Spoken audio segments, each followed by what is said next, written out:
Hello everyone, today we talk about the Roman conquest of Spain. I decided to make a couple of videos on the topic. Today we scanned the first era, like essentially the Second Punic War, which lasted from 218 and 201 BC.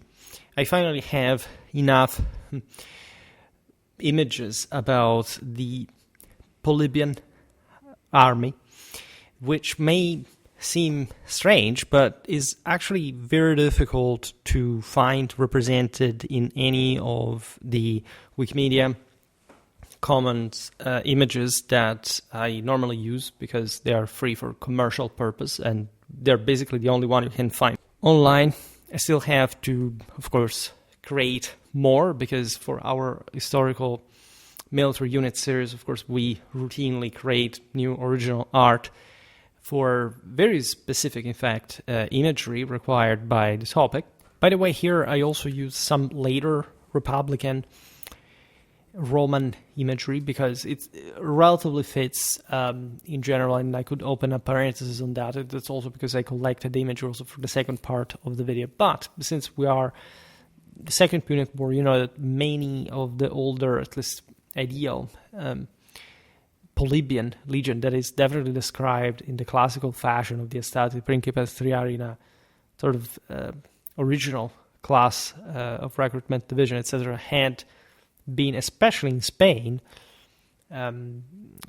gradually turned into something more homogeneous, more cohesive. That's also where the cohorts was born, for that matter, for mostly later occupational reasons, but also tactical ones against the Carthaginians, especially under Scipio, who would in fact perform unprecedented maneuvers, inspired also to the enveloping ones of the Carthaginians. Also Nero at Metaurus would do the same, actually. So the Roman Manipular Legion was fully maturing at this point. There would be so much to say. And in the parallel, also the original sort of armament separation tended of the Roman heavy infantry tended to gravitate mostly towards the model of the princeps, that in fact will remain the one of the Roman legionnaire down the line. So I think that this is perfectly okay.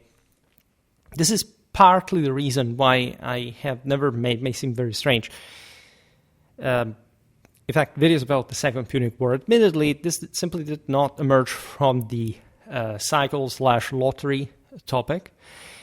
I actually love the Second Punic War and, in general, 3rd century BC warfare and beyond.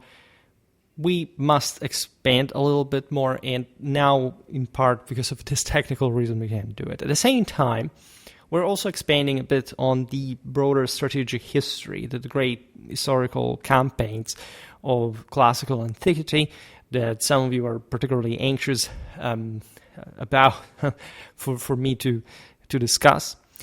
So we will naturally cover, in fact, the entire Roman conquest of Spain, that, as you know, was a pretty protracted business. As a matter of fact, it lasted centuries, mostly because of lack of commitment.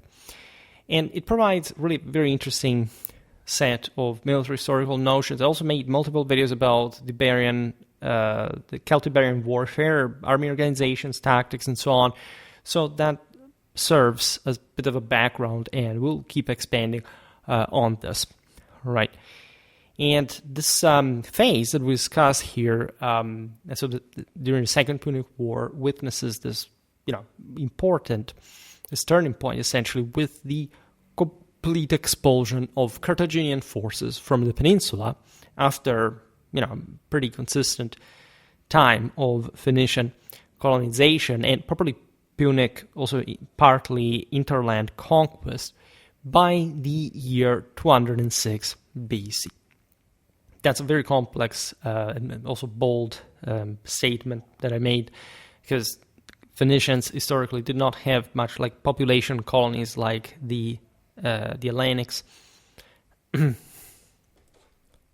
Hellenes and the Romans. However, it's pretty evident that the Barcids and their broader political orientation aimed at something sort of more consistent over time. This is perhaps an underrated topic. If anything, in order to fight with Rome, you had to co-opt the local, in this case Iberian, but not only, as you know, also the Gallic ones. Think about the Numidians, etc. all the peoples who gravitated around around Carthage, including the Italics, that, as you know, at least that those in those areas that were more rebellious to Rome would also provide an important amount of mercenaries. This was the case also, as a matter of fact, for Pyrrhus back in the day. I made a video about him last year. So there is really a lot to say, and it's very easy to digress on topics like these.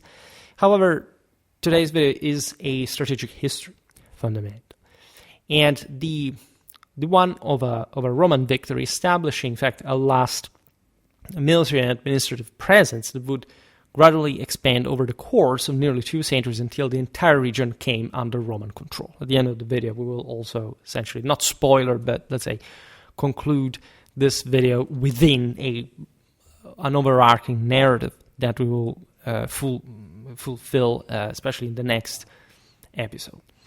So, long before the Romans set foot on Iberian soil, Phoenician merchants had been active along the southern coasts as early as the 8th century BC. They established a series of trading posts known as emporia, at least in the Hellenic view, which is exactly what we were talking about before. These were essentially markets, right? Fortified, garrisoned, whatever, but something very different from the colonies that Europeans will, in fact, invest the Mediterranean with. The Hellenes, again, in particular from a still mostly coastal maritime standpoint, the Romans fully in a properly continental fashion. In these emporia, the Phoenicians exchanged local products such as minerals from the interior, because Iberia was, in that sense, rich in precious metal mines, also had an advanced metallurgy. We will talk about this better in other videos, but as you know, these are exactly the times in which we used to say, like, the Romans got their own gladius, in fact, the Hispanienses from the Celtiberians in particular. We tend to forget how similar actually swords were across the Mediterranean. It's not just because the Romans specifically conquered Spain that unlocked that particular type of weapon per se. Definitely it helped greatly spreading it further in the Roman military. I made a video about the gladius Hispanienses, so back in the day, if you're interested, you can check that aspect out. It's interesting also to point out how much of a massive blade it really was, and how slashing it actually was. We treat even also the general Xiphas and even the Colpis, right, as, respectively, like either short daggers that you still find on some texts, and or small sort of curved blades or whatever. These were massive things of even 70-80 centimeters, chopping heads and limbs like crazy. If you have an idea of what happened to Cunus Cephali, according to the Polybian account, you can actually be very graphically instructed about it, and that's why it's important to through this campaign's history also to look a bit at how or why the militaries of the ancient world, in particular also the Roman one, it is a bit like the gold standard, sort of developed the way they did, opologically and more. But back to the Phoenicians, because it's easy to digress in such topic. Other traded goods were salted fish, other natural resources for manufactured goods from the Eastern Mediterranean. That was the most productive in general, also with the rise of the Hellenes. I just made a video about the Dorian migrations, and when you look at that in perspective, you realize that not just, of course, like the Mycenaeans had been around from a while in this broader Hellenic mentality, the sea peoples, also the same Italians, as I made multiple videos about this, like the early Italic, in particular, participation to the sea peoples raids in Egypt, etc., were mostly here in the time, of course, of the Achaemenid Empire. In any case, the Eastern Mediterranean was historically more advanced. And among these manufactured goods, we see fine ceramics, textiles, and metalwork. In the 7th century BC, these commercial networks were inherited and strengthened by the Carthaginians, who transformed many of the Phoenician outposts, because, of course, Carthage had exactly at that point properly a full establishment and becoming essentially the most powerful Phoenician polity, and so the early Phoenician colonization literally came from Lebanon. And what we see with Carthage is one of these colonies establishing itself, in fact, as something much more than the trade markets. In fact, that's the exceptionality, in many ways, also Punic history that, as I was explaining before, had sort of more tendentially hegemonic ambitions compared to the Phoenicians, home that were somebody else's subject, by the way. But Carthage still historically paid a tribute to Tyre in obsequium to the mother city. And this is something also the Greeks similarly did with one another while becoming actually more powerful than the motherland. Think about the Syracusans that became the greatest Hellenic power at some point, and it also in fact contended, as you know, hotly Sicily from wrestled from the Carthaginians. I made some videos about Puno-Hellenic warfare if you're interested in that as well. Himera, the siege of Motia, the Battle of Tunis, also probably in Africa, there was a Syracusan invasion. Now, this is what properly happens with Carthage, that her maritime empire still is by matrix, in fact, characterized by a Phoenician form of colonization. However, fortifies settlements further. This serves both economic and strategic purposes.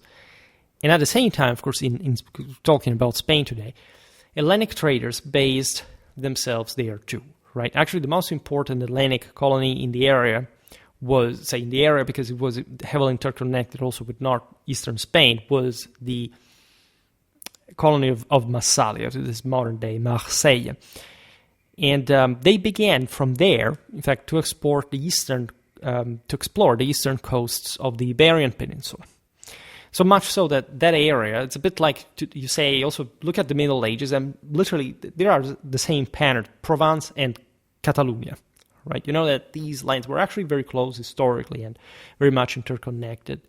The Rhone, the Ebro Valley, for many reasons, right? Connecting properly the respectively the Gallic and the Iberian hinterland with the broader Mediterranean market, the Etruscans, that we also made a recent video on, the religion, the relation with the Romans, etc. Although the Hellenes did not establish a permanent territorial dominion because they were fundamentally interested just in, colonies, but not expanding in the hinterland, is very characteristic of Hellenic colonization. They conducted regular commerce with the coastal communities, introducing agricultural innovations such as also the cultivation of olives and grapes. The Etruscans also had a lot to do with this, especially in Gaul, as well as distinctive pottery styles that left a lasting imprint on local material culture. That is all archaeologically documentable. The Hellenes eventually founded two permanent settlements, Emporion, famously enough, located near, in fact, the modern town of Ampurias, because some places bear the same name, but are not quite the same place, and Rode, near the present-day city of Roses in Spain. Archaeological evidence from these sites, including bilingual inscriptions in Iberian and Hellenic scripts, reveals a gradual process of cultural exchange that influenced the indigenous populations living along the littoral zones. I also made a video about one of the Ampurias coins, right, with some interesting symbolism shared across this region. Some of the native coastal peoples adopted elements of this broader Mediterranean dress. Naturally, civilization, again, came from the east, dietary habits, and religious practices, creating a hybrid cultural landscape that would later facilitate Roman assimilation as well, because Rome was also essentially developing as a civilization and matched the wake of other people's accomplishments there, just like everybody would obviously do to exploit the best of what had been left by the previous rulers. Now, the balance of power in the peninsula shifted. There is all an interland issue. Today, this series is not about the Celto-Iberian peoples of the Iberian hinterland per se. We will see this better, by the way, in the second part, because as you know, the Second Punic War here is mostly coastal, all right? I made a video about the Battle of Ilipa, if you're interested, back very, very far back in time. One of Schwerpunkt's first videos, I think the first battle video or something. where we looked there a bit at Roman, Carthaginian, and also Celto-Iberian warfare on that occasion. But of course, most of the quite complex and variegated, and also pretty vast geographically, of course, situation of the Iberian hinterland will be better seen when the Romans start conquering, in fact, unlike these peoples, the hinterland, for different reasons that today we will not explain.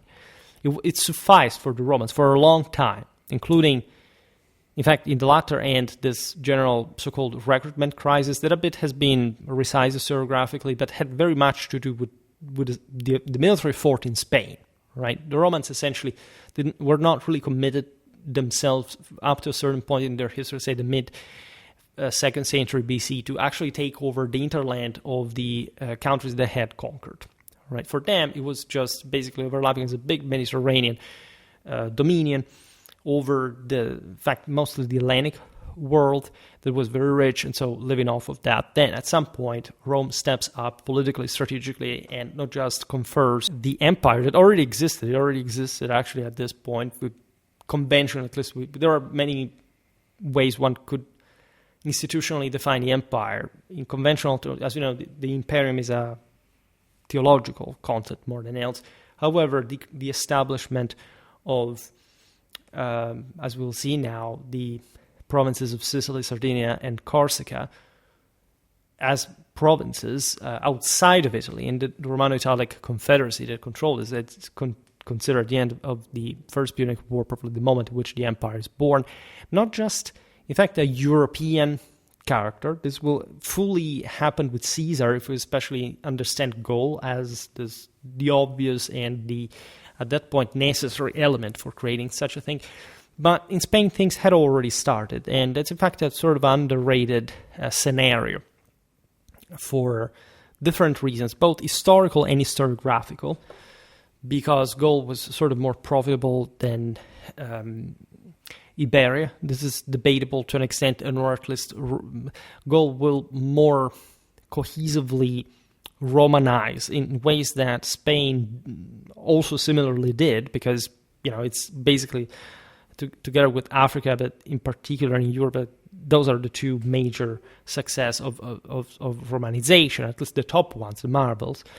But the Iberian Peninsula is also very, very much complex, even bigger than Gaul, and so it's composite in nature. Gaul is somehow easier to control, paradoxically.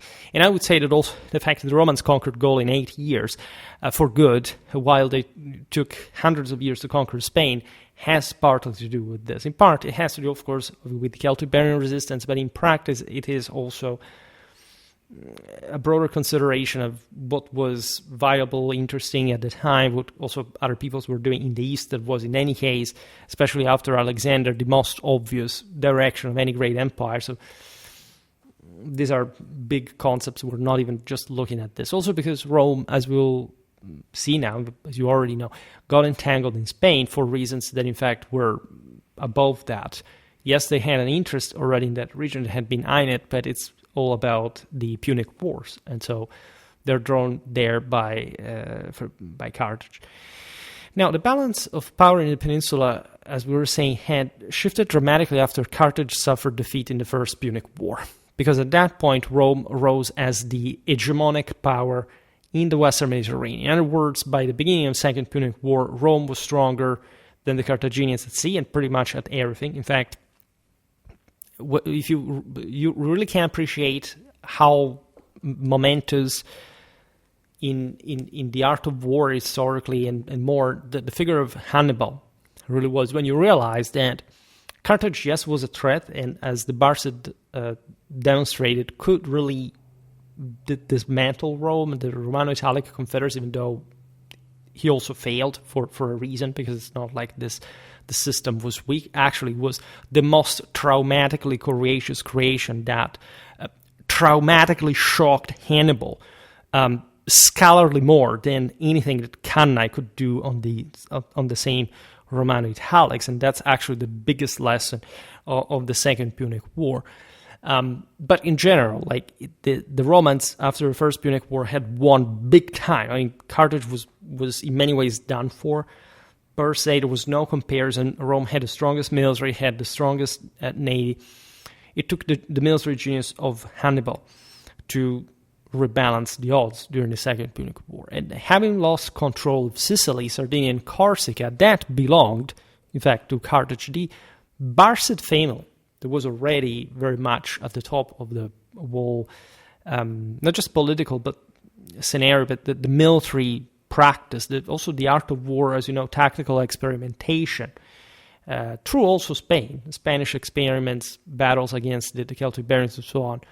So to compensate for these territorial setbacks by launching an ambitious campaign of conquest in fact, southern Hispania, that's how it had happened. Of course, the Carthaginians were already there. And in this sense, the Barcids, as we were explaining before, were trying to expand, not just for personal interest, like the private one of their house, and very much, in fact, obstacled by the otherwise much more mercantile-oriented Carthaginian nobility that was actually very involved in a military sense. They had wide latifundia, they had strong cavalry on their own, but they lacked, unlike the Indo-European peoples of northern shores of the Mediterranean, this sense of properly a backbone of freemen coming from a sort of militarized tribal background like the Romans did. The Carthaginians came to rule because we're, as Phoenicians, very advanced over this, in fact, Libyan, now Libo-Phoenician lands that also are actually do not have a great deal of hinterland, so there wasn't manpower in North Africa to begin with, and that's also why Spain was also that important, because the Celtic barons were the finest troops in Hannibal's host at the end of the day. But in fact, to build some parallel to Rome in that sense, it was very difficult, and that's not how they really saw that. It was more like a mean to an end to destroy Rome, because that's how much they hated her. Hamilcar Barca, the Carthaginian general who had distinguished himself during the war in Sicily, that was really disastrously led by otherwise the rest of the Carthaginian military. I made, if anything, some naval warfare content on the First Punic War if you're interested. Led, at the Battle of the Agates Islands, by the way, led a series of expeditions that combined military force, of course, with diplomatic maneuvering, because the Celtic-Iberian hinterland was a fractal mess, right, of warring tribes against one another. You know what's the background. Essentially, Iberian peoples, very old civilization in many ways, not quite Indo-European, at least Indo-Europeans had entered the peninsula since, I don't know, immemorial times, in the 4th millennium BC, etc. We were just talking about megalithic culture was very advanced in the Iberian Peninsula back in the day, when the first sort of the battle axe culture develops in the Baltic, and there is a lot of influence and not better explained interaction between this two, the Indo-Europeans from one side and this Atlantic, you can literally call civilization of megalites. However, the major expansion had occurred basically in parallel with the Celtic one that I surely make a video about at some point, and that had in fact heavily Celticized the north of the peninsula. And in fact, as the least populated one, that's where the Celts would make a greater ethnic impact in relative terms. And in fact, so you can argue that northern Spain today is de facto also in part a Celtic country. And we will make more, if anything, more videos about this, or at least there's a very heavy, of course, Celtic influence there, aside from the sort of the general mixes with other people. Think about the Basques, right? And are also a bit, yet another mysterious people, like the Ligurians. Things are much less mysterious than they seem. But the south remained instead Iberian. And these cultures were, of course, osmotically assimilating. When we say Celtic-Iberian, of course, it's a mix, really, of different cultures, different types of warfare. The general picture that we've described in our, in fact, respectively in our Celtic and Iberian history videos is like a Celtic world that is substantially more infantry-based. They have actually a lot of horses, especially the Gauls, and they develop some sort of proto-feudal world and warfare. But in this sense, it's a bit like the Romans. They have, look, this is valid for actually every sedentary people in Europe. Mostly some stronger infantry forces, large armies in that sense of heavy infantry that withstands also the Roman legions' onslaught on the battlefield at some point. While the Iberians characterized themselves from immemorable time as actual jinetes, right? They had, think about the Cantabrian gallop, etc. It's not like they were similar to basically the other European peoples, but it's exactly what you see in the Middle Ages as well. There is much more light cavalry and, in part, less heavy infantry. And so, as we will see also at some point, the same Publio Cornelius Scipio Africanus will literally evaluate the Celtiberians as great warriors individually, whatever, and especially good at ambushes, but say, in open field, man, these guys do not know what they're doing. In part, this has to do with, of course, the level of civilizational development. Certain parts of Spain, especially in the south and the east, so along the Mediterranean coastline, expectedly were sort of more advanced. They were still, however, tribes, and they didn't have much cohesion consistency, right? So it's a different world, a bit more of a primitive one than some parts of Gaul, for example. It's complex to simply eyeball, and they're trying to explain this in terms of half empty, half full glass, right? But from their warfare, you have this pretty consistent idea about this whole. There are much more skirmishers, slingers, apparently also specialistic ones, etc. In any case, there is also heavy interaction with the Mediterranean and with other peoples. For example, North Africa. At some point, Numidian kings will use Celtiberian warriors as bodyguards because actually they were much stronger, in fact, a bit in the same relation we've seen here with the Northerners before, than the local Numidian cavalrymen, right? There is all this notion that, I don't know, for the West, in a broader sense, always had problems against lighter cavalries, the Parthian shot, the skirmishers, guerrilla. We have actually explicit evidence of Celtiberian troops in North Africa chasing the lighter Berber cavalrymen. So it's a bit of a myth. So that lighter bias is there, though. Now, going back to Hamilcar, he subdued numerous indigenous tribes through direct combat, often raising their hilltop settlements, known as oppida, when they resisted. Carthage is, again, a very advanced civilization. It's like the Romans, it's like the Macedons. So the Celtiberians can't match against, broader political and social sense. And that's why the hinterland was a sort of barbarian backwater, as just, basically everything aside from the Mediterranean civilization really was at this point. That was felt on the field. At the same time, Hamilcar forged alliances with local chieftains by arranging marriages between Carthaginian officers and Iberian noble women, thereby integrating the native aristocracy into the Punic sphere of influence. This was really brutal, yet effective. The Romans also showed a bit greater magnanimity. That famous episode of the Celtiberian princess in the hands of Publius Cornelius Scipio that really allowed her to come back illibate to her fiancé. That became, in that sense, also a Roman ally later, because they married under the Roman aegis. And so, talking about this scenario, because we're talking about the Iberian Peninsula at the end of the day, you have to imagine this like a massive world, very different in properly in environment, in geography, in landscape and terrain, peoples, weather, an immense land with a lot of also very ancient sanctuaries, spiritual centers, like its own mysticism and its own shocking brutality, right? Celtiberian warfare is one of the most savagely violent things you can ever imagine. Forever guerrilla warfare, we looked at what these guys were able.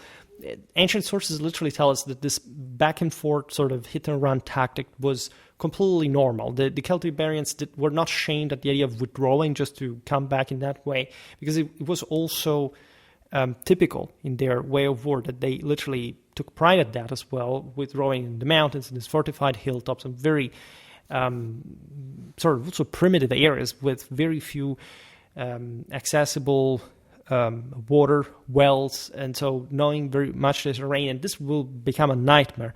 A Roman Vietnam, except Rome won in the end in the following centuries, especially as Rome was just sending troops like that without much commitment and sending them basically just to die before some more decisive action was taken. The silver mines of the Rio Tinto region provided a steady stream of revenue, while the fertile valleys of the Baetis River, from which Baetica takes the name, basically Andalusia, and the modern Guadalquivir, by the way, supplied agricultural produce, because those areas were by far the southern tip of Spain, its hinterland, the most disproportionately wealthy and advanced in the region by Celto-Iberian standards. Perhaps most importantly, from a military perspective, the conquered territories furnished Carthage with a reliable source of manpower. Can't stress this enough. That's where the Barcids started realizing that if they sort of expanded their control in a more integrative fashion, they could have enough manpower to topple power in Carthage, to become some sort of kings and emperors of what was otherwise a sort of a quote-unquote republic, an oligarchy, as a matter of fact, back in the mother city. Tough infantry recruited from the local tribes, skilled slingers from the Balearic Islands, who used lead projectiles known as glandes that did hurt like a freaking lot, especially the armored guys. And elite Celtiberian swordsmen, in fact, whose distinct double-edged antennae swords became a hallmark of Carthaginian armies as well. This tells you also the military sophistication of, after all, this people. They were incredibly warlike because literally their political instability and their tribal competitions were really that violent to forge within the limits of their own resources and political capacities, a very combined type of warfare. Those Balearic slingers you could find also pretty much everywhere in the Western Mediterranean and also in the Spanish hinterland, in fact, were incredibly useful because there were among these sort of fewer heavy infantry, however, radically heavily armored Celtiberian warriors, also thanks to the very advanced local metallurgy, blending essentially the Iberian, as we've seen, tradition with the Celtic one. It was very advanced, that informed essentially also the later Romano-Germanic one in the following centuries. So there is really a lot going on, and you can find plenty of these guys, also at relatively cheap cost, especially if you're a very rich, affluent Carthaginian house like the Barcids. Hamilcar's successor, his son-in-law Asdrubal the Fair, continued this policy of expansion until his assassination in 221 BC.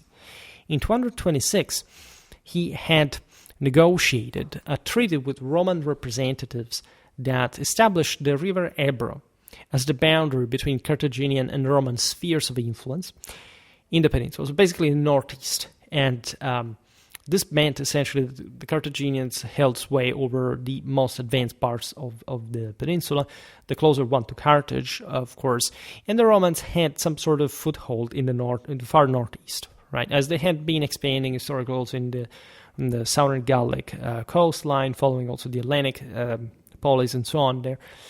The agreement explicitly guaranteed the independence of the city of Saguntum. This is very famous because it would become the casus belli of the Second Punic War. Saguntum lay south of the Ebro, but had sought Roman protection against further Punic encroachment. Several coastal communities north of the river, including the inhabitants of Emporion, dispatched embassies to Rome to formalize alliances, fearing that Carthaginian ambitions would eventually threaten their own autonomy. That's all what the Hellenic polis really cared. They had just basically local aristocratic forces, some elite, and then some essentially local militia. These were technically still fighting the Hoplitic way, but they had very much barbarized to some other extent. They had some sort of surrounding ally and sort of local mercenaries that augmented their ranks, but they didn't have, this is typical of the Hellenic polis, any propension to territorial statehood, right? They don't just expand. In the hinterland, there is a very different sort of Hellenic mentality behind it that we we described in other videos. Now it's not important to digress on. Just to say that Carthage instead has many of the cities and can threaten this polity's autonomy. Obviously, the other major power, the bigger at this point in the Mediterranean, is Rome, and so it's all about asking for the protection from this or that power. That's in part also the First Punic War had started, as you know, with the Mamertines in Messana, and all that had been the case also with the against Pyrrhus and back in the day, especially in Magna Graecia in southern Italy. Now, when Hannibal assumed command after Hasdrubal's death, he systematically pushed Carthaginian garrisons northward, establishing new strongholds and effectively encircling Saguntum as a consequence. His strategy was clear. He was essentially stemming any possible Roman advance and also preparing forces for a possible spring out there. The attempts of crossing the Alps, as you know, had already been there, had actually already even been done. And the general fluidity of the situation, the Barcid strategic insight, tactical capacities, the military experience they had gathered, the honor, the prestige, was evidently pushing for a new conflagration with Rome. Importantly, Hannibal also founded the city that is known in Latin at least, because they had a Phoenician name, as Carthago Nova, so New Carthage, this is modern Cartagena, on a naturally defensible promontory with a deep harbor in a pentagonal acropolis that served as the administrative and military headquarters for Carthaginian operations in the region. Naturally, all these places already had some earlier settlement, citadel, whatever. Cartagena, however, rose to be probably the most important city in Spain. Again, the word city is at this point applicable mostly just for the settlements founded and or expanded by the Romans, the Greeks, the Carthaginians. Oppida is better for the settlements, as we've seen of the barbarian hinterland. The spark that ignited the Second Punic War came in 219 when Hannibal intervened in a local dispute between Saguntum and the neighboring Turduli tribe. Any joke on the Turduli is, to be left at discretion. Claiming to arbitrate on behalf of his Punic allies, Hannibal demanded that Saguntum dismantle its fortifications and pay reparations. Right? And when the city refused, because they thought that Rome was from their side, Hannibal laid siege to it, deploying an impressive array of siege engines that included towering wooden structures, battering ramps protected by movable sheds called vinei, at least in Latin, and a team of engineers who dug tunnels beneath the walls. During one inspection of the sapping operations, Hannibal was struck by a javelin and suffered a serious shoulder wound, but he refused to lift the siege. The defenders of Saguntum responded with extraordinary tenacity. They repaired breaches in their walls and, under constant missile fire, forged new weapons from melted-down jewelry, and as supplies dwindled, resorted to burning their most valuable possessions in public pyres as an act of defiance. All right, Saguntum also was a pretty sizable city. Basically, it was the most important between Carthago Nova and Emporion. After 8 months of relentless assault, starvation finally forced the city to capitulate. There's a point about Carthage that they were never overwhelmingly, at least, prepared at siege warfare. They had actually a lot of technical engineering, historically stemming essentially from an Hellenistic tradition. I made some videos about the Gastraphetes and early artillery, and actually the first to use these weapons in sensible fashion were the Romans, right? Even though they will not actually be the most technologically updated people in the Mediterranean. In fact, just until the capture later of Carthago Nova, when they found the Carthaginian catapults, the Romans had essentially served themselves for the siege of some sort of Italic centers back probably in the 4th century BC of Hellenic military engineers from southern Italy / Sicily, where in fact most of that stuff would later develop. They were around the same time of Alexander, that also, as you know, stepped up with that kind of major, in fact, polyocetic display. think about the siege of Tyre, I mean, massive feats of military engineering. Incredibly interesting topic. The Romans would not actually develop a great deal of siege, say at least technology over the Greeks until the Second Punic War. The first one had forced them essentially like for storming the cities of Sicily, etc., to adapt a bit to that kind of warfare, but they were also supported, in fact, by the locals. When they took over Carthage, at least the Carthaginian possessions in Spain, they found plenty of that artillery. Sophisticated torsion engine catapults that are very costly. That's actually the reason why Hannibal, after Cannae, did not try to besiege Rome in order to at least attempt some kind of coup. It's that he actually lacked artillery. Like, that's not something you needed for the elasticity. Asian woman's hair, literally. And you couldn't simply build these engines there. There were not simple sort of stone throwers. They were something much more technically advanced and crushingly costly, also from a logistical point of view, etc. And people sort of, does not quite necessarily grasp the burden that artillery represented, and how advanced in this sense whoever can use them is, at least how rich, like Hannibal at the siege of Saguntum. The surviving inhabitants of which faced either enslavement or slaughter, and the charred remains of their treasures became a poignant symbol of resistance. Hannibal spent the winter consolidating his gains in Cartagena before preparing for his audacious march across the Alps into Italy. The Roman Senate, caught off guard by the rapidity of events, reacted with a mixture of shame and urgency. Senators reproached themselves for failure to send timely aid to Saguntum. That would be Saguntum, by the way, and for underestimating the scale of Carthaginian preparations. In response, they authorized an unprecedented mobilization, 6 full legions comprising 24,000 Roman infantry and 1,800 cavalry, supplemented by 40,000 infantry and 4,400 cavalry from the Italian allies, plus a fleet of 220 quinquereme warships accompanied by 20 lighter scout vessels. The strategic plan called for simultaneous offensives on 2 fronts. Tiberius Sempronius Longus was assigned the African theater with the bulk of the naval forces to essentially blockade the Carthaginian navy, while Publius Cornelius Scipio received command, this is the father of the Africanus, of the expedition to Hispania, albeit with a more modest allocation of only 60 warships, reflecting the Senate's assumption that Carthage would not mount a significant naval challenge, especially in Iberian waters. This already tells you, by the way, how incredibly powerful Rome was. I mean, fleets of this size were something really incredible. A formal, also the land forces, but it was at this point mostly, let's see what Carthage does at a distance, right? A formal declaration of war was delivered to Carthage by a Roman embassy.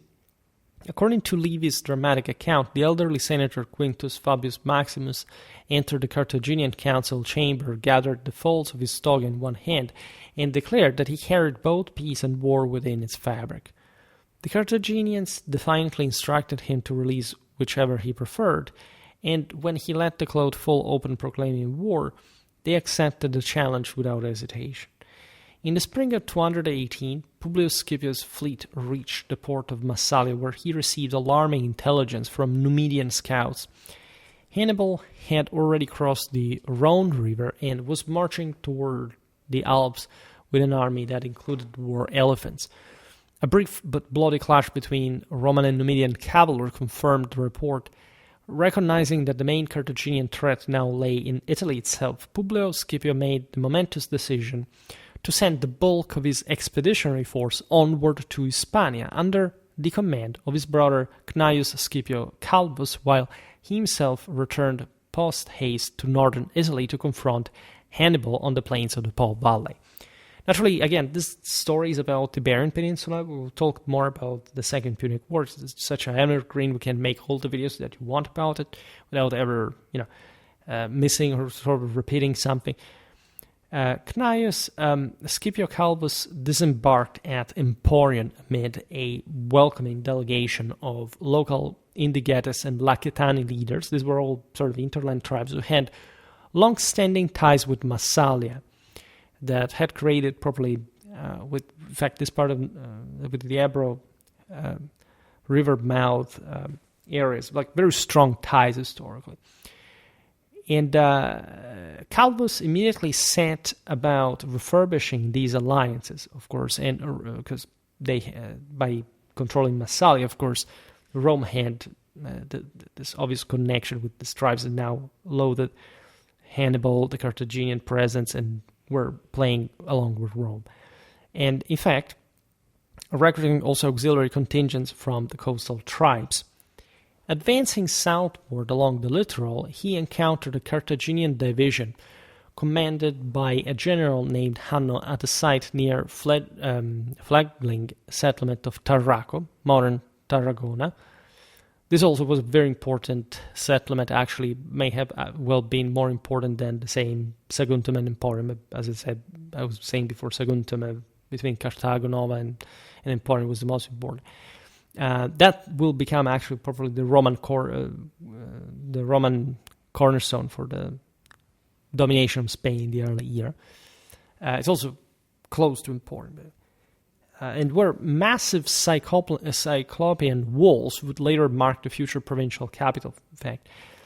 The ensuing Battle of Cissa proved to be a resounding Roman success, showing again how strategically and logistically well-served Rome was. At this point in particular, Cneius exploited the fact that the Carthaginian high command in Hispania was divided. Hanno operated independently while Asdrubal Barca remained far to the south. So they were essentially separated. This was the great problem of Hannibal. He was literally there on his own, right? The connections with Spain were there. Carthage didn't basically support much of his exploit in Italy, in spite of the shocking tactical genius and success of Hannibal. Lots of reasons. Sicily there is a quite interesting and underrated theater to explain how also the war went. Now, aside from this, in a swift engagement, the Romans killed 6,000 enemy soldiers, captured another 2,000, including those guarding the camp, and seized, this is for Cissa, seized a rich haul of baggage that Hannibal had left behind for his own Italian expedition, including Iberian falcatae swords and ingots of silver. The falcatae were basically some curved swords, very similar to the copis, essentially, but it's the same concept. And the mix between the Latin straight sword design and this curved blade will essentially originate the Gladius Hispaniensis. Actually, because we have this idea that for some reason, because it had a sort of pericenter shifted towards fairly shifted towards the head, and or at least we think that it had also this leaf-shaped silhouette. Telling the truth, if you look at the early Gladi, Hispaniensis, you realize that these were very straight swords. There isn't much of an evidence of that curvature, if not in slightly later minority cases. Which means, by the way, that these swords were in many ways also designed to thrust against also armored opponents, to chop to pieces. And they were also pretty sizable, big blades. So against the idea of the short dagger to begin with.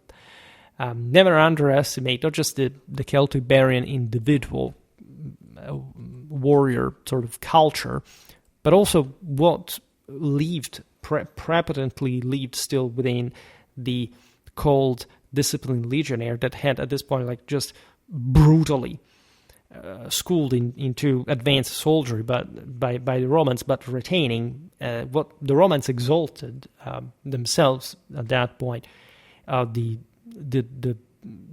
shockingly brutal Italic war-like sort of individualism. I mean, that's something that, in fact, remains within the Roman army. We also talked about this in the video about the Battle of Pharsalus, where Caesar himself says that basically this man had to act a bit like actual sort of warriors in a way. Still as soldiers, he will approach, as you know, in different episodes, think about the Gregoid effect, that they hadn't, in that sense, followed discipline. It was as important, and in a broader Roman sense, more important than that courage. But the Romans were incredibly more warlike and sort of individualistic in a sense still, for example, than the Greeks, and carried with them this perfect attitude, for example, in wielding such massive butchering weapons like the ones that they found in Spain, and they had already been developing Italian troops on their own. Now, among the high-profile prisoners were Hanno himself and Indibilis, the powerful chieftain of the Ilergetes, that were a very powerful, in fact, tribe in Spain, whom Polybius described as Indibilis, the quote, the despot of all central Iberia, right?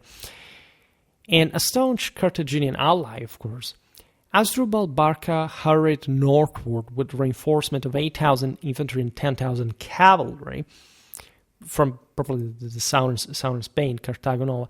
But upon learning of Hanno's defeat, he launched only limited amphibious raids on Roman foraging parties before withdrawing across the Ebro. Again, proving how sort of solid the Roman military presence was still there. So it was better sort of wearing them out, sort of softening them up, trying to cut off their supply lines or something. A bit of a hopeless situation, because here you've seen that the Carthaginians are not even properly using a fully fledged fleet. They use amphibious guerrilla, basically, just piracy or similia. Cneius Scipio established winter quarters in Tarraco after suppressing a brief revolt among the Ilergetes. He ravaged their fields, laid siege to their capital at Atanagros for 30 days until Indibilis fled to Hasdrubal, exacted hostages and monetary tribute, and then ambushed a relief force of Ausetani and Lacetani allies, killing 12,000 in the process. The campaign of 217 BC saw the Romans coordinate land and naval operations with increasing sophistication. Hasdrubal Barca attempted to march his army northward along the coast while his fleet sailed parallel to the shore, but Cneius Scipio intercepted the naval contingent with 35 quinqueremes off the mouth of the Ebro River. In a chaotic engagement amid the estuary's sandbars, the Romans succeeded in beaching and capturing 25 Carthaginian vessels. The crews abandoned ship and merged with the land forces as the Romans towed their prizes away. Cneius then pushed inland, devastating the agricultural lands that led to the strategic pass of Castulo through the Sierra Morena, a critical corridor linking the southern mining districts of the Baetis Valley. He secured the submission of numerous communities north of the Ebro, though Mandonius and Indibilis continued to harass Roman allies until a detached column inflicted a sharp defeat upon them.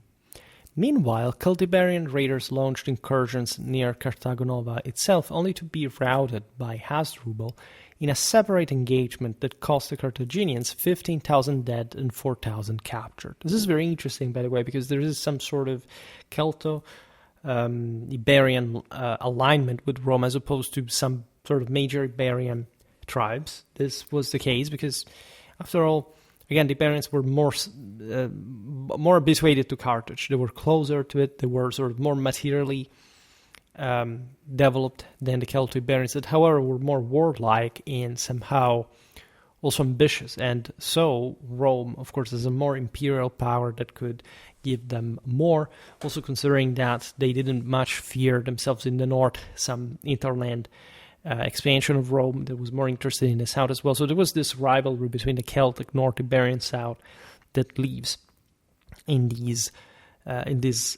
sidings, right, in these factions.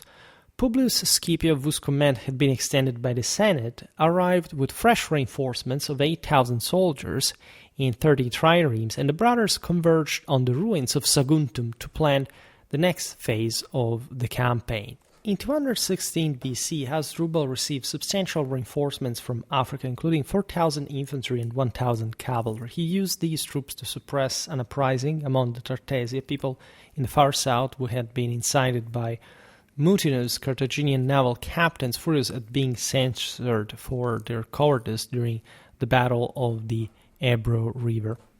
After executing the ringleaders, Asdrubal received orders from Carthage to march to Italy and link up with Hannibal, but the Senate redirected him to remain in Hispania when reports arrived of Roman vulnerabilities elsewhere. Of course, Carthage had a Senate on its own.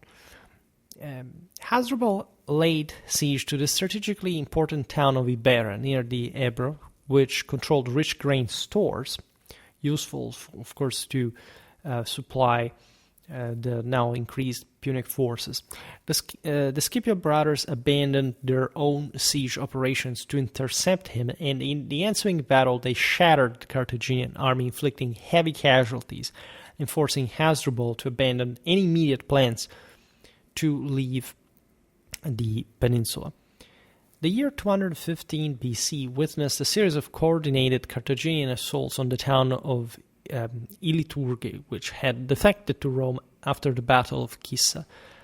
3 separate armies under Hasdrubal Barca, Mago Barca, and Hannibal, son of Hamilcar, converged on the settlement with a combined force of approximately 60,000 men.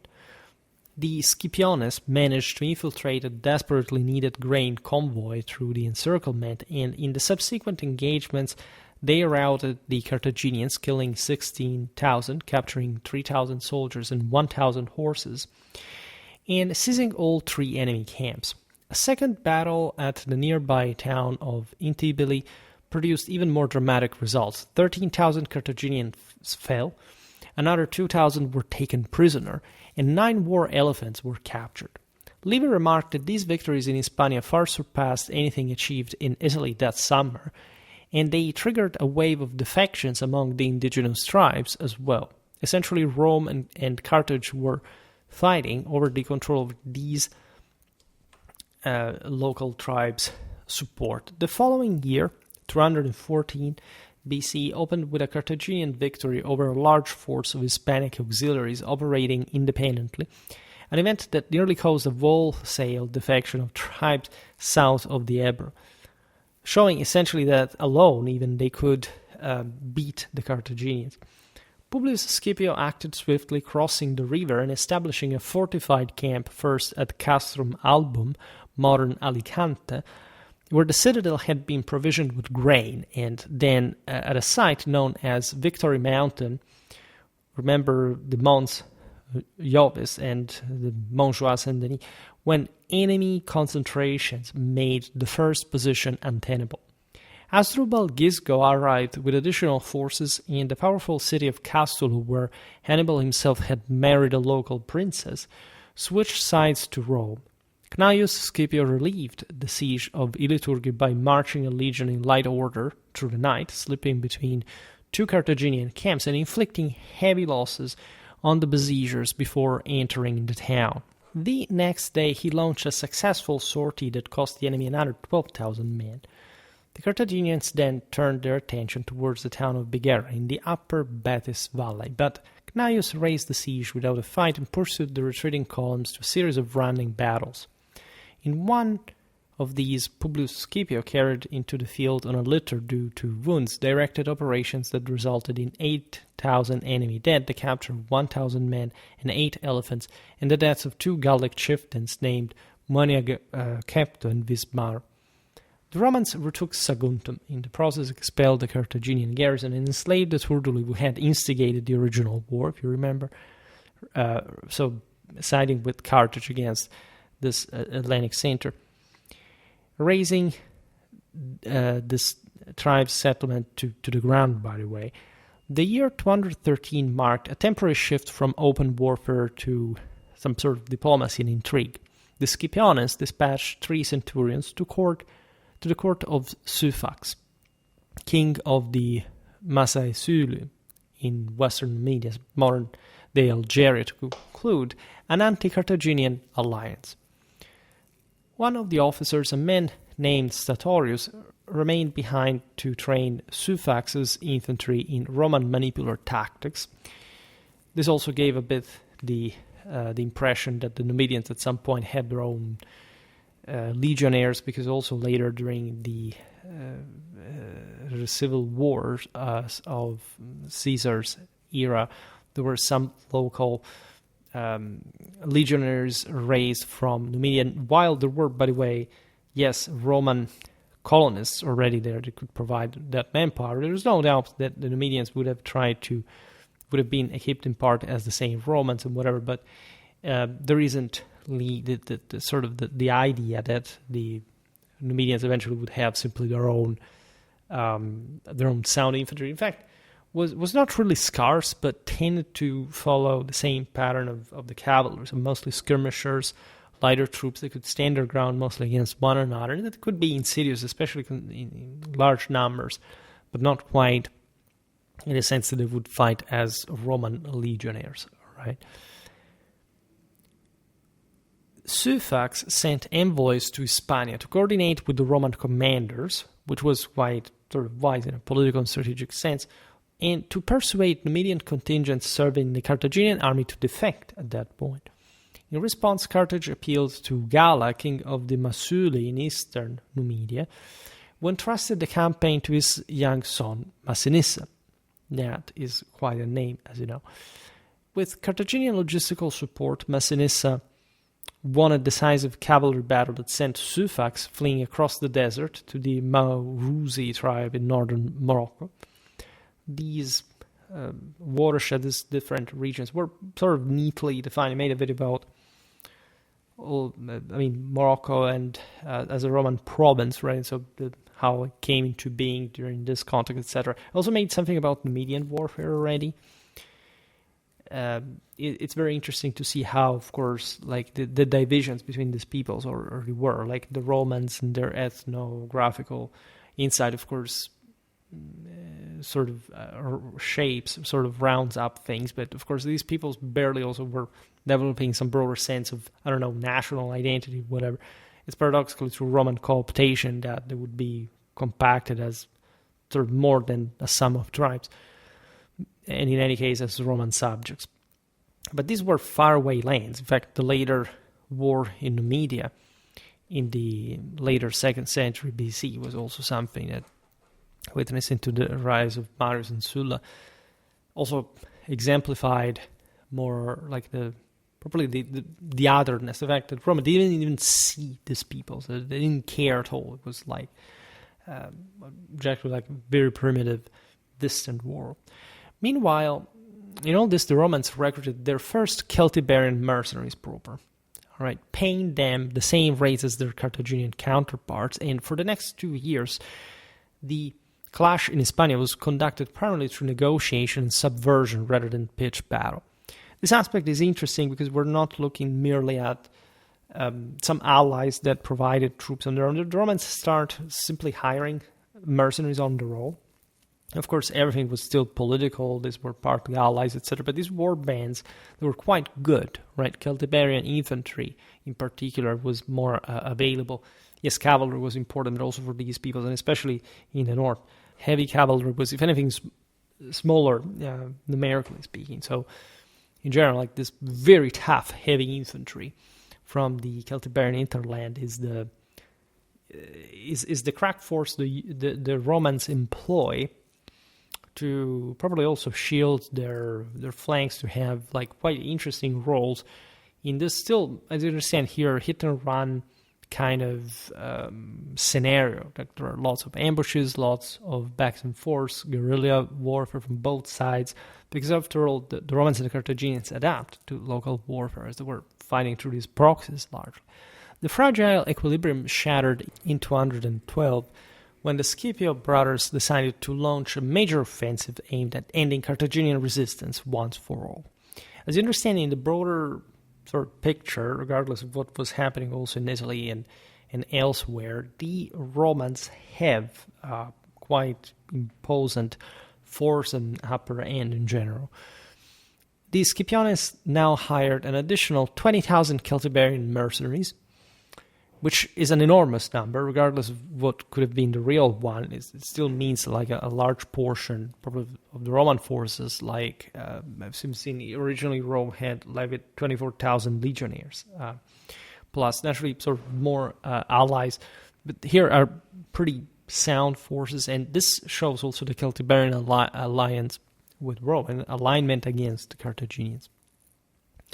The Romans divided these forces into two independent commands. Publius took 2/3 of the Roman and Italian allied troops to confront Mago Barca and Asdrubal Gisgo, while Cneius led 1/3 of the veteran legions, along with the Celtiberian contingent, so the sort of more diluted Roman force, against Asdrubal. Barca, whose camp lay near the town of Amtorgis. The plan unraveled almost immediately when Asdrubal offered substantial bribes to the Celtiberian chieftains, who promptly withdrew their warriors and returned home with the promise of payment without further risk. This shows you, again, how unreliable, at the end of the day, all these interland tribes were when confronted with money, like it could be bought off, etc. They didn't really have much of a specific state of reference that, I don't know, in these individual powers, especially while at war against one another, could simply retaliate against. One thing was aligning properly as the leader of a tribe with this or that power and suffering eventually the consequences with somebody devastating your land, as we've seen before with the Urduli. Another thing was just this volatile amount of war bands that, as we've seen, the Romans had hired in large numbers. Presumably also these were not all, again, particularly heavy forces or whatever, right? Before we made the case that the Celtiberian warrior was incredible, especially in the elite element, but this cost actually a lot, and the majority would have been just average sort of fighter out there, like a spearman with a noble shield, a helmet, and if it was like some heavier armored side weapon. And it's basically what all warriors here are about. Like, it's also basically what the Romans are, what the Carthaginians are. With javelins, like, it was also a thing, like a lot of missiles. Well, Cneius Scipio found himself dangerously outnumbered at that point and retreated as rapidly as possible, because as we've seen, there was just 1/3 of the Roman crack forces, probably the Romano-Italic military. The Carthaginians pursuing him relentlessly. Publius Scipio, meanwhile, faced a series of nocturnal raids by Massinissa's Numidian cavalry. In a surprise attack by Indibilis, with 7,500 Suessetani warriors from western, what would become Western Aragon. This is interesting because it brought to the debacle here that also would motivate very much the would-be Africanus later to take the reins of this all. In fact, caught in a marching column rather than battle formation, Publius was killed by a lance thrust amid the confusion. 29 days later, Cneius Scipio was cornered on a rocky hill with no natural defenses. His men improvised a barricade by tying together saddles and baggage, filling the gaps with kits and packs, but the position proved untenable. After a desperate resistance, Cneius was killed, and the remnants of his army scattered. This was a disaster, because the Romans, as we've seen, had the upper hand, but at some point when they couldn't basically simply replenish their legionary and Saki forces, that were worn out by this guerrilla, and the Celtiberian allies proved unreliable, they started suffering in this theater, and they were cornered by this nightmarishly treacherous terrain. And naturally, the ability of the Carthaginian forces of their allies. The near-total collapse of Roman authority in Hispania that followed was averted only by the initiative of Lucius Marcius Septimus, an equestrian officer who rallied the survivors of the rout and combined them with the garrison left in Publius Scipio's camp under Tiberius Fonteius. Establishing a fortified bridgehead north of the Ebro, that was this major strategic line of defense, the soldiers acclaimed Marcius as their commander. In a daring counterstroke, he launched a nocturnal assault on Asdrubal Gisgo's camp, catching the sentries unprepared and slaughtering thousands as they slept. This shows you, by the way, this very recurring theme during the Second Punic War. The merit, say the success, It's a very important Roman narrative in their sagas of autonomy, but in this sense, a daring and properly skilled and experienced proposal, like from guys that had not been in charge, but that had seen better how to act in that theater, having learned much from the same.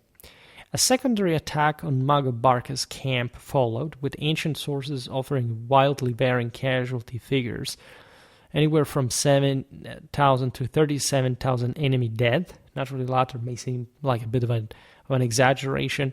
Most of these clashes would have been probably relatively smaller. We've seen a lot of back and forth, pretty big numbers. So don't think that things were that different from, say, the Middle Ages. For some reason, we have to think that classical antiquity, everything was bigger, armies were larger, pitched battles were more frequent than, in the Middle Ages for some reason. That's not quite the case. Ancient sources can also be fairly biased in this sense, but giving still an idea of the proportions, that is what matters. And so there is some exaggeration. It may be romantic and typical of some, at least Roman annalists. It's completely normal. Whatever the precise numbers, the psychological impact was profound, because the Punics realized that they couldn't quite break the core of Roman military genius at this point, and the Carthaginians hesitated to press their advantage that is still retained. This was fatal, and that's where it shows everything like this Roman resurgence from the darkest pit into, in fact, heavenly victory, because the campaign of Publius Cornelius Scipio that we see now is perfect, is excellent, right? Something that really could have not happened hadn't this dramatic turn had unfolded with the same Scipio's death. This was a guy who escaped some of the greatest defeats, bloodbaths in Italy at the hands of the Carthaginians.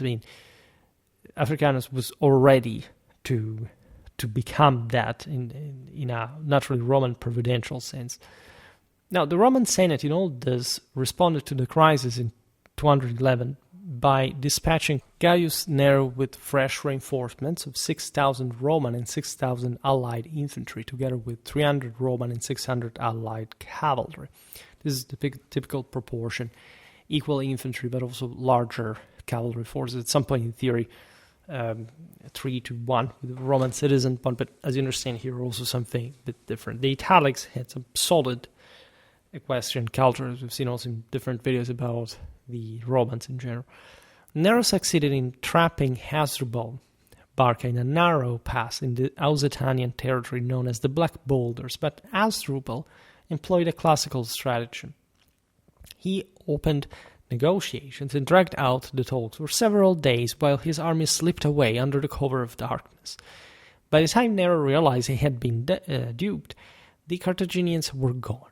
Tribal loyalties remained volatile, and the Senate concluded that a commander of exceptional ability was required to deal with this. And that's where, in fact, in an unprecedented move, they allowed the popular assemblies to elect Publius Cornelius Scipio, Africanus to be, the 24-year-old at that point, son and nephew of the fallen Scipiones, even though he had not yet held the prerequisite magistracies. But he had distinguished himself so greatly in Italy against the Carthaginians that he was chosen for the task. But great insight, by the way. This shows you, aside from the historical rivalries within the Senate, the fact that Scipio was, for extraction and mentality, very much opposite to Quintus Fabius Maximus, the intelligence really of the Roman establishment. Right, and the real, as we were saying before, encouragement towards the young, vigorous leaders, as they saw in them some divine potential.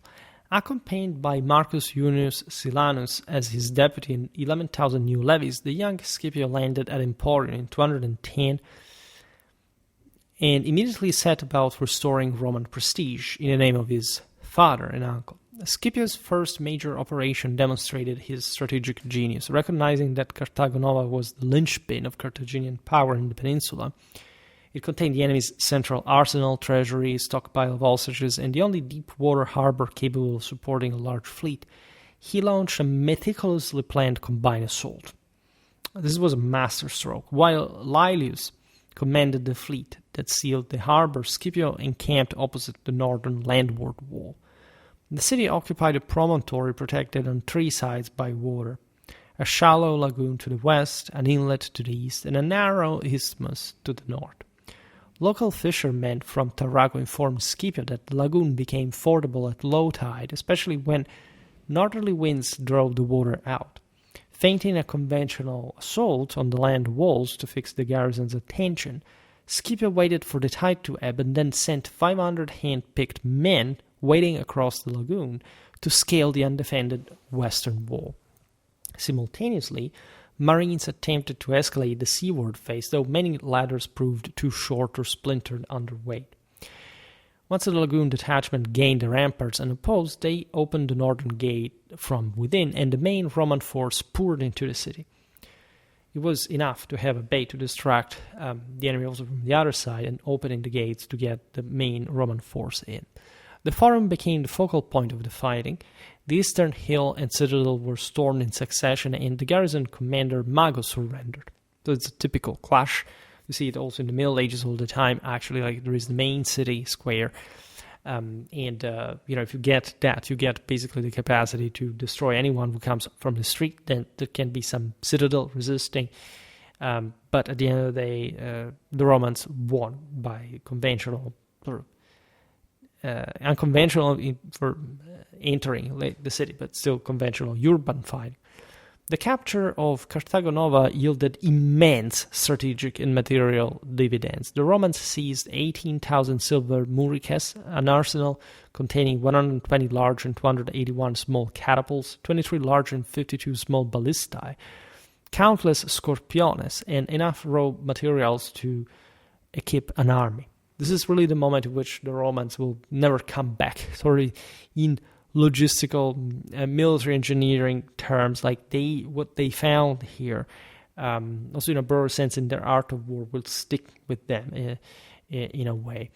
This showed also a bit the Carthaginian bias for sort of devices, this Hellenistic fixation with technology that hadn't actually won them much. In fact, that all this arsenal was surely spent by the Romans, but was not the reason why they won per se. There was some moral dimension behind that and strategic acumen. Plus 63 transport ships laden with grain, ship timber, linen, sailcloth, and espartographs for ropes fell into Roman hands as well. This was perhaps altogether way more important even than the catapults, because it provided properly with the supplies and also those sort of useful material elements to carry out the great military vision of Scipio. Perhaps, in fact, even more significantly, Scipio recovered hundreds of hostages that the Carthaginians had held to ensure tribal loyalty. These were basically Celtiberians that had sided with the Romans and or that had been tamed by the Carthaginians back in the day.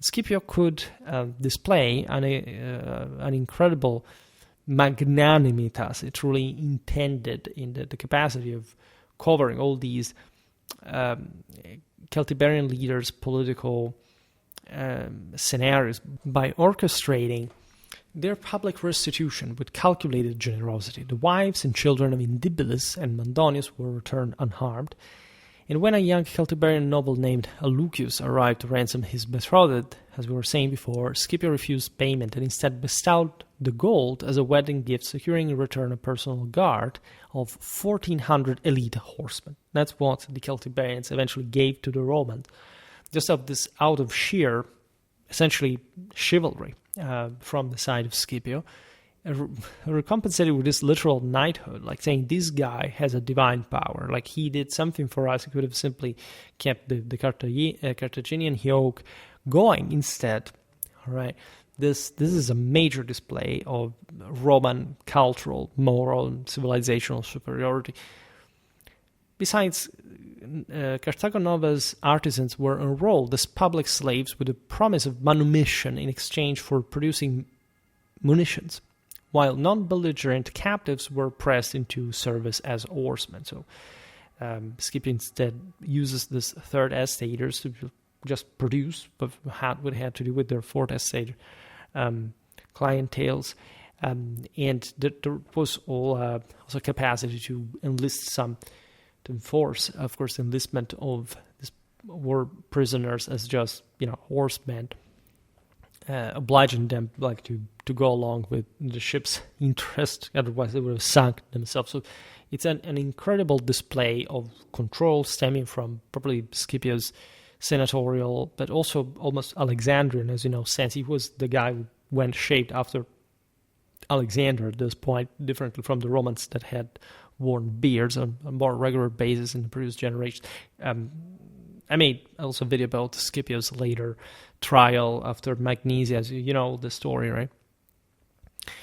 And here we're just talking Spain again, but there would be all the dimension of Scipian Roman politics in the Senate, the relation with Quintus, Fabius, Maximus, and so on. But this is a massive display of Scipio's capacity to properly manage men. That's also why the entire Roman senatorial oligarchy was about, in fact, this massive latifundia, slave owning, the idea of leadership, the idea that probably from your childhood here, we're habituated to command people, to organize, to sense their own spirit, their own collective force.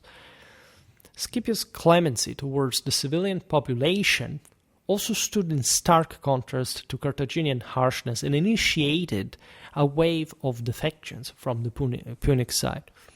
Throughout 209 BC, Scipio consolidated these gains through diplomacy. The Edetani chieftain Edesco surrendered his family in Tarraco and became the first major leader to embrace the Roman coast north of the Ebro, triggering a cascade of submissions for securing Roman supply lines rare. Indibilis and Mandonius, exasperated by Carthaginian demands for ransom and hostages, abandoned Hasdrubal Barca's camp and guided Scipio to the upland stronghold of Baecula, near Castula.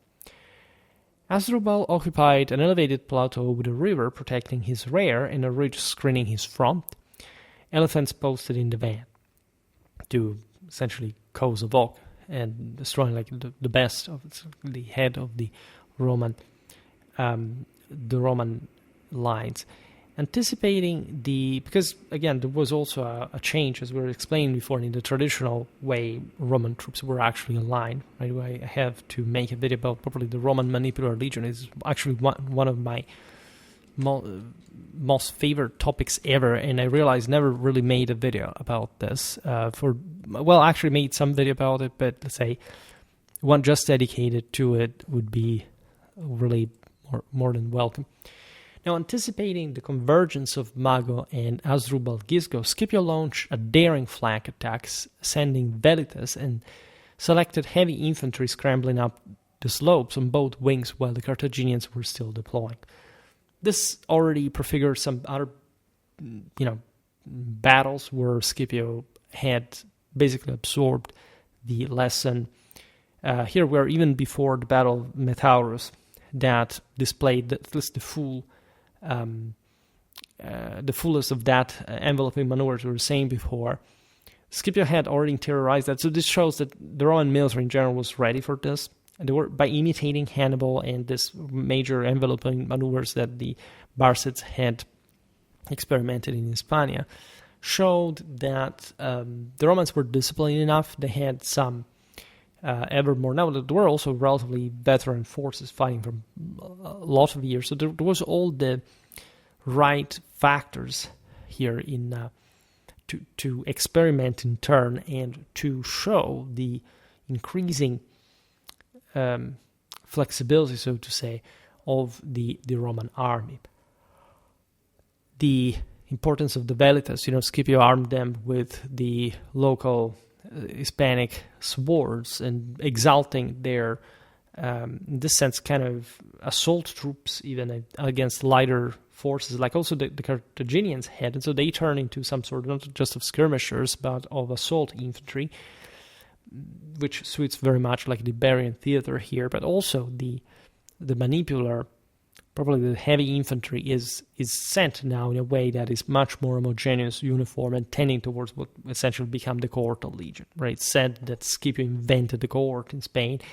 It's not terminologically maybe the best explanation you can give, but yeah, kind of. Right? Way before Marius, that actually had nothing to do with inventing anything, right? He just sanctioned, formalized a situation that already existed, and he was a great general. He perfectly knew his deal about it, but it's not like autocrats simply create armies out of the blue. Like, these are the products of just an autonomous development.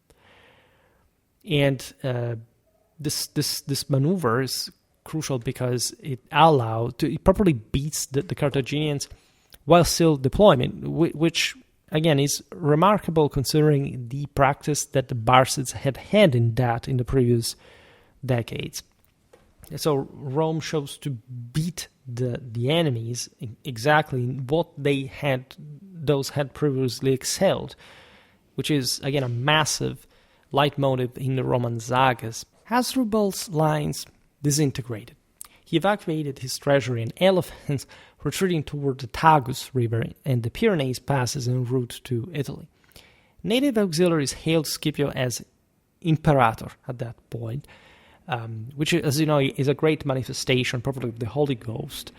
And it's incredible that the locals did so, because for how universal this traditional understanding of the manifestation, in fact, of divinity worked like across Europe at the time, pointedly rejecting also the title of Rex, as a matter of fact, because the Romans had, in fact, not just sort of, at least more recent bad experience with monarchy, but they believed that wasn't much just of a matter of kingship in Romanity that was indeed belonging to sacred royalty, but this stemmed from wielding the imperium first and foremost. There were similar concepts actually in the way that they de facto developed. In any case, this is also part of the Roman narrative that wanted to show that Scipio had some higher ambition even than a king, which is actually behind this sort of more institutionally loyal to Rome kind of posture. Among the captives of this battle was, by the way, the nephew of Massinissa, whom Scipio escorted home with honors, sowing the seeds of the Numidian prince's eventual defection, which will be so important in Africa. In the culminating point, with the campaign that Scipio fought probably on enemy soil, a Carthaginian war council held in the aftermath of Baecula made fateful decisions. Hasdrubal Barca was ordered to march to Italy with whatever forces he could muster. Mago was dispatched to the Balearic Islands to recruit mercenaries. Hasdrubal Gisgo was instructed to retire to Lusitania and avoid battle. This makes sense because, as you understand, you have from one side, again, the attempt, because that's what happens with the Metaurus 207, to provide Hannibal with the, sufficient manpower to try properly to attack Rome, which will fail because of the Battle of Metaurus of Nero that also used that sort of delve tactics that I was saying before. More troops, especially lighter guerrilla harassment, Balearic slingers to, just parry, right, the Roman doings in the trying to bottle them in Spain. In fact, the main land force is sent to the west, to the far west of the Iberian Peninsula. Massinissa received a picked force of 3,000 cavalry to ravage pro-Roman territories. We've seen, however, how he had been somehow shocked by that Roman victory and how things would probably change in his soul for him after that experience. The year 208 passed with little fighting, at least in Spain. Scipio forwarded 50 ships to Sardinia amid fears of Carthaginian naval raids on Italy. In 207, a new Carthaginian commander named Hanno crossed from Africa and raised a large army among the Celtiberians. You see this replenishment of Carthaginian forces through sheer mercenarism. That was the deal. Rich mercantile center, they can buy lots of people, but that's still not optimal, as we've seen also how the Romans learned that the hard way, so to say. Marcus Junius Silanus, guided by tribal deserters, surprised the enemy in two separate camps. Attacking the less disciplined Celtiberian contingent first, he routed their 4,000 shield bearers and 200 cavalry. Shield bearers were, the Scutari forces that I also made some, maybe not, we don't know, or yes, well, I don't remember the military historical units. In any case, we talk about them in the videos about Celtiberian warfare in general as their infantry segmentation. In any case, you'll find everything in the top fixed comment down below. Then turned on the Carthaginian camp, capturing Hanno and scattering Mago. The victory deterred further recruitment among the central tribes. Scipio advanced into the Baetis Valley, so literally reaching the south, the richest place, and so literally displaying the Roman upper hand, and this incredible and prestigious campaign displayed by which Scipio gleaned probably with divine aura. Lucius Scipio captured the opulent town of Oronkis after a brief siege, though confusion during the surrender led to necessary bloodshed among civilian population, which is difficult at some point to prevent when you have also soldiers that are so hyped and sure of themselves. This was definitely not a tender-hearted world by any stretch of the imagination. This partially undermined, at least not much, Scipio's leadership because he was in charge anyway, but say his policy, as we've seen, was something a bit more lenient. In this case, the cities here had mostly supported Carthage. However, they were not so militarized like the Celtiberian ones, so they could also be exterminated after all. The climatic confrontation came in 206 BC on the open plains near Ilipa. I made, as I said before, an entire video explaining this beautiful battle. Ilipa is essentially modern Seville, 10 miles north of Hispalis on the right bank of the Baetis. And here you have the fully fledged tactic that you will see later also at Zama, and that Scipio had learned and would practice over and over to show this enormous tactical acumen and power control. Asdrubal, Gisgo, and Mago had assembled this formidable host between 50 and 70,000 men with veteran African heavy infantry in the center. These were the best of the Libo-Phoenician infantry, and Hispanic auxiliaries on the wings. These were also tough Spaniard troops that also, in fact, resisted to the end. The usual elephant screening the front. Scipio's army numbered approximately 55,000, augmented by 3,000 infantry, 500 cavalry provided by the chieftain Kulkas, who controlled 28 towns in the south. Again, the amount of troops here is probably much less, right? I already explained in many videos why you can't really have something more than 50,000 men tactically controllable in a battle for this time in history. But these are big numbers, and this is in fact consistent with the strategic centrality of southern Spain and this bloodbath that will in fact decide the matter in Spain. For several days, the opposing armies engage in skirmishes and demonstrations because committing with such an enormous force is crushingly enormous from a responsibility point of view. And during this period, Scipio carefully noted that the Punics consistently placed their best troops in the center and their less reliable Hispanic allies on the flanks. All right. Hannibal had made miracles with the Celts in Italy. Think about Cannae and the alleged withdrawal of the gradual withdrawal of the Celts on the flank. It's something very debated among historians of how that happened, but it can be done. As a matter of fact, it's not just like the Celts had to be some savages that didn't know how to fight for that matter. They were more hot-headed in a sense, and they were better spent as in assaults and charges. But under the right commander, you could train these men. You could properly inject in them a sense of order, of discipline. On the morning of the decisive battle, Scipio reversed his usual order. Messengers roused the troops before dawn. The Romans and Italian allies took position on the wings, while the Hispanic auxiliaries formed the center, interestingly enough.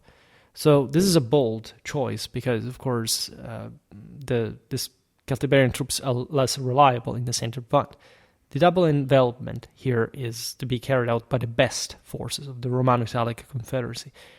Cavalry and velitas were sent forward to provoke the enemy outposts.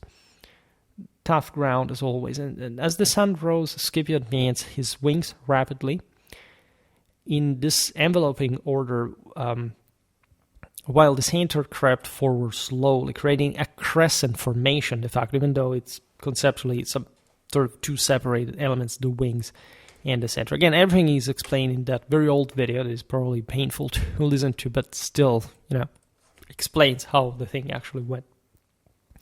Hasdrubal caught unprepared and with his men unfed, breakfast is definitely the most important meal of the day, especially if, the risk of it being your last heavily depends on the same feeding, so to say. The Romans at Trebia had learned that the hard way because Hannibal had adequately fed his Gallic troops. He had also consparsed them with oil to sort of isolate them from the freezing cold of the Po Valley.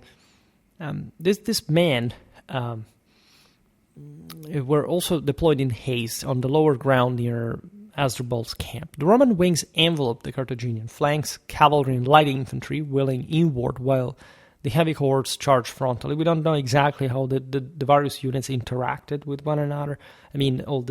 Cavalry, skirmishers, heavy infantry, but in the video I tried to give a specific explanation.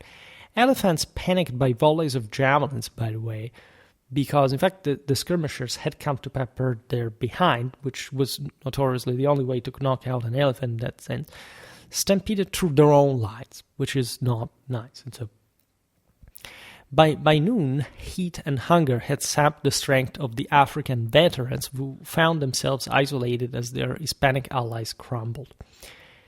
A torrential downpour halted the Roman assault on the Carthaginian camp, but during the night the enemy raised makeshift fortifications with local stones. Desertions began almost immediately, however, because the battle was badly lost, this started with, for example, Atenes, prince of the Turdetani, that was one of the, together with the Ilargetes, the other most important Iberian tribe in the south. Hasdrubal abandoned the camp under cover of darkness and fled toward the coast with a small escort, eventually escaping by ship to Gades.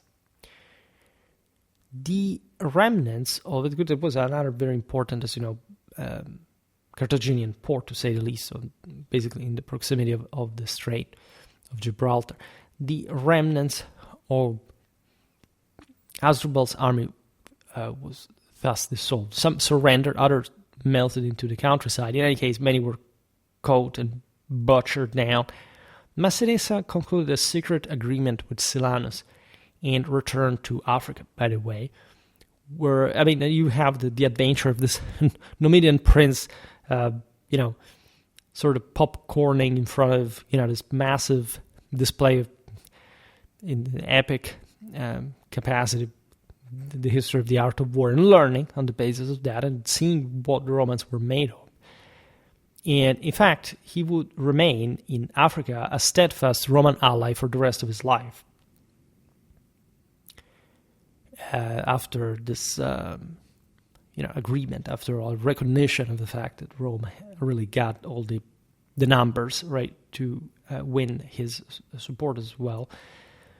So with Carthaginian power broken, Scipio imposed harsh retribution on towns that had collaborated with the enemy after the deaths of the elder Scipios. This was really personal, got down to family. Iliturgi was stormed after African deserters scaled an undefended cliff, because these troops were basically hired also by the Romans later. The entire population, including women and children, was massacred and the town burned to the ground.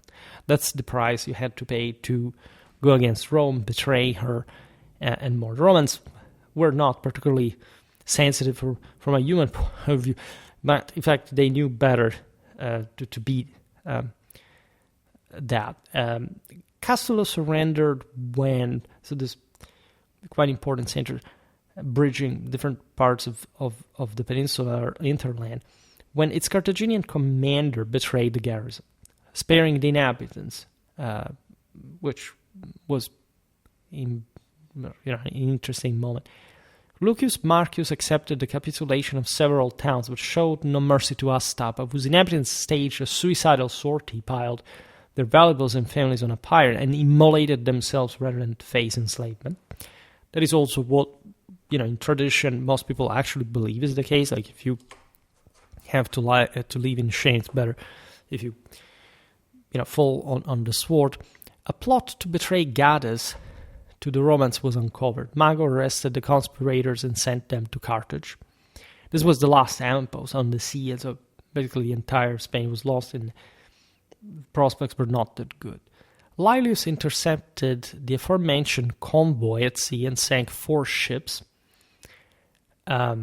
And so Scipio simultaneously quelled a mutiny at the Sucro camp, where soldiers demanded overdue pay and suppressed a revivals of the Ilergetian revolt led by Indibilis and Mandonius, that were still around, using captured cattle as bait, because cattle raiding is something definitely in this far west of Europe, also in the Middle Ages, as with the Reconquista, is pretty much the center of everything.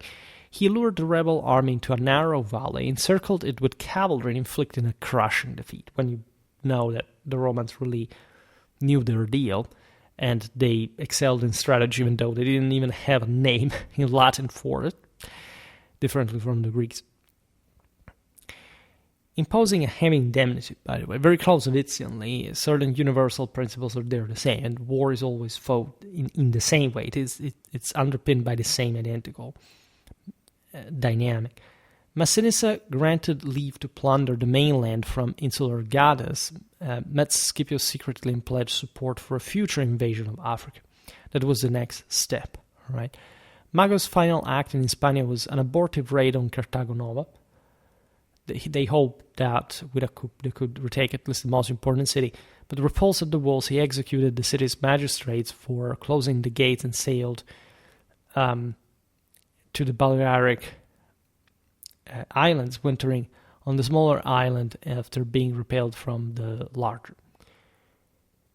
The expulsion of the Carthaginians from Spain in 206 marked the end of the Second Punic War in the region. But the process of Roman consolidation unfolded gradually over the next 170 years. There was no master plan of conquest, as we explained, and we will see it better later. The Romans didn't even care properly about the Iberian hinterland, as about most hinterlands out there, especially the barbarian ones. Instead, Roman control expanded throughout a combination of general, osmosis, commercial penetration, for example, diplomatic alliances, just to keep that sort of stable, cultural assimilation. In any case, Rome, after the Second Punic War, rose as the over-hegemonic force, especially in the Western Mediterranean. And beyond the initial provinces, native cities were enrolled as tributary allies, required to pay stipends and provide auxiliaries. This is really normal. You defended Spain largely through these peoples aligning with you, and just some sort of crack force of Roman legionaries was sufficient to keep things mostly in check. At least this was now an occupational matter, and the Iberian hinterland was nightmarish, so there were always issues. And as we'll learn, the Romans fought pretty hardly with the resources the Senate was willing to invest in this theater. But in general, there was a broader alignment with the previous, at least civilizational order. Like Rome was, again, the great Mediterranean civilization, now it controlled everything. It was the bigger engine of the surroundings, so it would naturally draw the Celtiberians to her as well. Roman colonists founded settlements such as Italica, quite a name, in 206, to properly sanction the fact that Spain belonged to them, while permanent garrisons were established at strategic points. This was essentially like an equivalent of proper garrison and permanent garrison. Governors dispatched from Rome enjoyed considerable autonomy due to the distance from the Senate, and many exploited their position for personal gain, prompting later senatorial interventions to curb extortion through special courts known as the questiones that we've seen also in other contexts. There wasn't too much to exploit in Spain as opposed to, I don't know, Asia, right? As things later developed, like Rome in a few decades will overrun also the Eastern Mediterranean, de facto, hegemonizing it. However, like this was also no poor place either. It was just more primitive. In 197 BC, the peninsula was formerly divided into two provinces, Hispania Citerior, so from this side of, say, where the Romans had arrived, administered from Tarraco, and encompassing the eastern coastal regions corresponding to modern Valencia, Catalonia, and parts of Aragon. This was the place, as we've seen, where the Romans had the greatest support bases, accessibility, was closer to Italy, and so on. And then Hispania Ulterior, so the beyond ones, entered on the Baetis Valley, covering modern Andalusia. It was also the richer part, however. The final incorporation of the entire peninsula, if you really look at it, there was, there were internally also other groups. For example, Lusitania as a whole was a broader area, but it was not occupied by the Romans initially. There were all these other tribes that more or less maintained, even as subjects, their own former, territorial extension. So as we well know, we'll see better in the next video, the final incorporation of the entire peninsula into the Roman Empire occurred under Augustus. Between 29 and 19 BC, the Cantabrian and Asturian wars were pretty massive display of imperial legionary power, extinguished the last pockets of resistance in the rugged north. There would always be a problem, especially for later dominations. Roman legions stormed the castles of the Vaccai, Cantabria, and Asturias. These were properly the northern peoples, employing siege, terraces, artillery, and systematic devastation to overcome the defenders' guerrilla tactics. The Roman military was becoming fully permanent under Augustus, as we know, fully professional, the cadres fully stabilized. And so also at the end of the civil wars, Rome could concentrate really that enormous strategic power. In 19 BC, Augustus personally annexed the remaining territories and reorganized the provincial structure. Hispania Citerior would be vastly expanded and renamed Tarraconensis, embracing the eastern, central, northern regions from the Pyrenees to the future offshoot of Carthaginiensis, which took the name from Carthago Nova. The pacified south became Baetica, senatorial province renowned for its olive oil and amphora exports, and one of the most traumatically Romanized areas of the entire empire. Like, that was really something. It's later what, for example, the Caliphate of Cordoba would install itself as a major state and so on. The more mountainous west, including modern Portugal, as far as the Douro River, Extremadura, and a small part of Salamanca, was constituted as Lusitania. With and this, we're talking about probably the end of the period, and I don't know why I'm spoiling this, say per se, but it's important to think this also in depth, because this followed the original patterns. Like, you have the veteran colony of Emerita Augusta serving as its capital. Roads such as the precursor to the Via Augusta Latin Liga norms and the allocation of public land to Roman settlers completed the transformation, and they were sort of foundationally, there in embryos the Roman affirmation. What had begun as a Carthaginian appendage in the 3rd century BC emerged by the early imperial period as one of the most thoroughly Romanized and prosperous regions of the empire. Its diverse peoples woven into the enduring fabric of the Hispaniae, plural. Talking about this is, I think very important, because the various Roman campaigns and conquests always deserve some specifically strategic sense of how the thing happened, and unsure how to qualify this in particular. There is definitely a lot of participation. Like, I don't know how many views this video will make. The attempt to some extent is to always sort of maintain a steady interest to enlarge the numbers of the channel at Similia. It's not easy, because you have to find different topics that at some point, it's not like they run out, but you have to be ever more precise with, right? And this is definitely an issue with a great deal of the with YouTube. I don't know how. Again, it's impossible. When you think about it in the moment, you basically say, "Oh my God, I'm going to exhaust this stuff," and it's not going to, going to run out of valuable code. And then you start thinking about all the things you can actually do, and then you start realizing that you can barely end any of this, and so it's comforting in a sense, and you just don't know where this thing, however, actually goes. All right, how do all the topics aggregate together? And so it's interesting, but it's also something you have to put together from a wide variety of sources and knowledge. As you understand here, for example, having already covered certain topics helps, because they merge all in well with the broader narrative. And that's pretty much it. We will definitely complete this. I don't know when, with up to the Augustan era. Nevertheless, for today, I stop it here. I just hope that you enjoyed this video. If you did, please share it. Otherwise, leave a like or subscribe to my channel if you're interested in my upcoming content. As always, I thank you heartily for listening to me. I wish you a nice time and see you next time.